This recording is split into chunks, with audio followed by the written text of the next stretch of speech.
So they looked at their diet effectiveness in reducing symptoms, social situations. I mean, we know if we're out to eat, if we, are with groups of people who are eating, different things, that can affect your adherence to your diet. And then also there was some diet-related anxiety. It just made people more anxious when they had to eliminate certain foods from their diet. But it is interesting that the majority of people who had prior been on a diet for treatment and people who are currently on a diet treatment recommended the diet to other EOE patients. So even though it's a little more difficult to adhere to, they still said this was worth it. And it's something that we feel like we could recommend to other people. So it's just important to know that this is effective for long-term maintenance, and we always need to identify factors that affect and optimize adherence, which is very important. So what are some tips and tricks for success? Because we want everybody to succeed in their dietary treatment. So how can we do this successfully? It's first important to remember that a lot of people really just tackle this dietary therapy once. So we really want to set people up for success. We want to really give it 100%, if we're going to try this once, and let's, do this the best we can. And most important thing is to review all the available diet options. We have the 6 food, we have the 4 food, we have that 1 food option, that maybe we could get a 65% effectiveness rate just by doing 1 food, such as milk.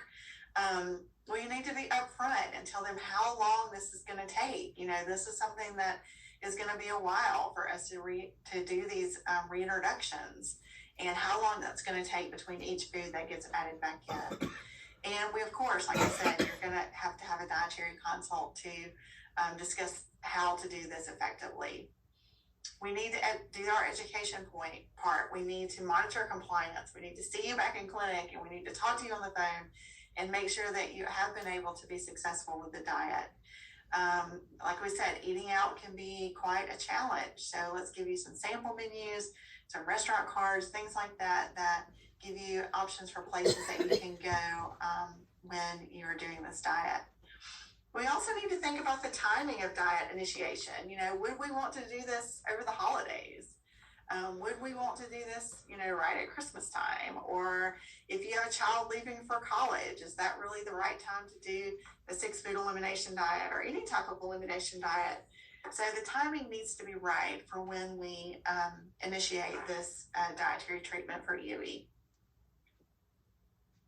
So what do we do if it doesn't work after 8 weeks? There needs to be a clear plan. Okay, if this is not working with certain foods, then what's our plan that we fall back on? One first thing we need to do is make sure that the family was able to comply with the strictness of the diet.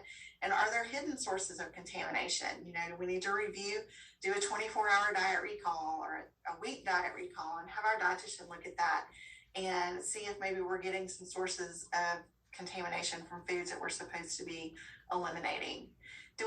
We also need to make sure there's not other variables. Is this more of a reflex picture? Do you have a child that's allergic to ragweed and pollen, and we're trying to do a 6 food elimination diet during those times, and maybe that's somehow a confounding variable that may be causing those allergy cells to still be there. And then do we need to look at a different approach? Do we need to do more empiric elimination of further dietary agents? Are we worried about corn? Are we worried about something that's not in the 6 food elimination diet that maybe we need to be avoiding? And then, of course, there is always our elemental diet, that is an option. It's not something that we do often, but it is, something that is talked about and may be a good choice for some kiddos.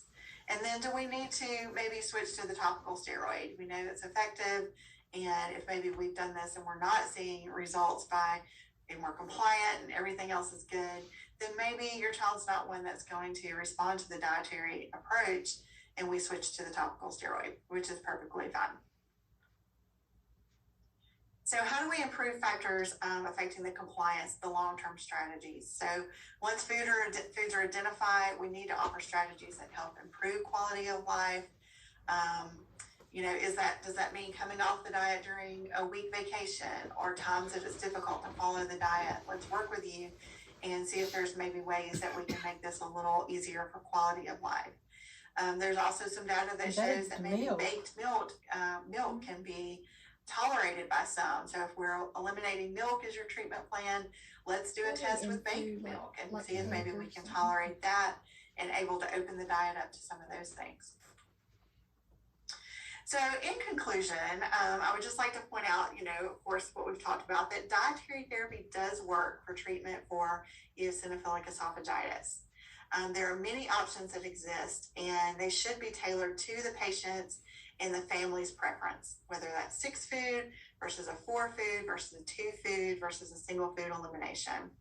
And there are always practical considerations when implementing a dietary plan. We want to talk about reintroduction and the fact that there is hope on the horizon, that we won't always have to do an endoscopy to assess whether or not the diet is working, that there are minimally invasive assessments of the esophagus that are being evaluated, and that maintenance therapy is effective. It is proven that if you stick with the diet, then it can be very effective.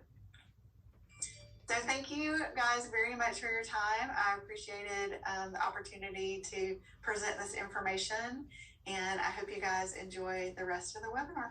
Thank you so much. All right, thank you all for having me today. Dr. Jacob asked me to speak about transitions of care in eosinophilic esophagitis. My name is James Calloway. I am one of the gastroenterologists at UAB, and I specialized in esophageal disease, including disorders such as eosinophilic esophagitis. So I wanted to start off by just telling you a little bit about myself. As I said, I've been on faculty at UAB for the last 6 years. I primarily I've seen that, man. Work in the world of gastroesophageal reflux disease, esophageal dysphagia or difficulty swallowing, EOE, and complex esophageal strictures. And I have a number of patients with eosinophilic esophagitis. Additionally, I'm a father of 3 boys. And so, although I'm not a pediatrician itself, I'm clearly learning the ways of children in my own way at this time. But for this particular talk, I wanted to introduce the concept of healthcare transitions. I want to review common barriers to healthcare transitions, and then additionally discuss strategies for successful transitions to adult medicine.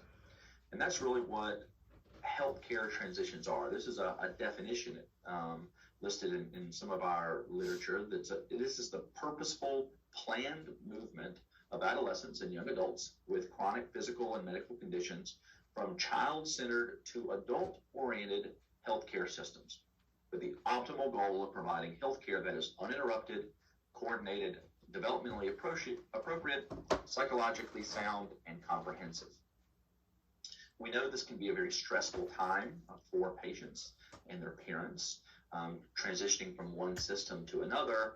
And so that is where the thought process, when it comes to chronic illnesses or chronic diseases, came forth that maybe we could do better if we try to actively concentrate on healthcare transitions and trying to transition well.